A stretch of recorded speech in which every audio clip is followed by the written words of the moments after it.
مومنو، میں تم کو ایسی تجارت بتاؤں جو تمہیں عذاب علیم سے نجات دے؟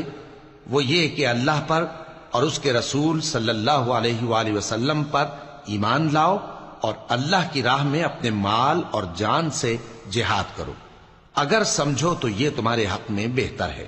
وہ تمہارے گناہ بخش دے گا اور تم کو جنت کے باغوں میں جن کے نیچے نہریں بہ رہی ہیں اور پاکیزہ مکانات میں جو ہمیشہ کی بہشت میں ہیں داخل کرے گا۔ یہی بڑی کامیابی ہے۔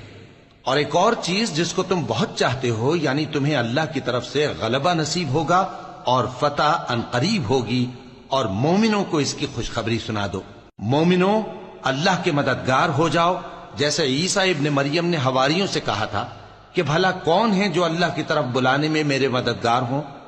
حواریوں نے کہا کہ ہم اللہ کے مددگار ہیں۔ سو بنی اسرائیل میں سے ایک گروہ تو ایمان لے آیا،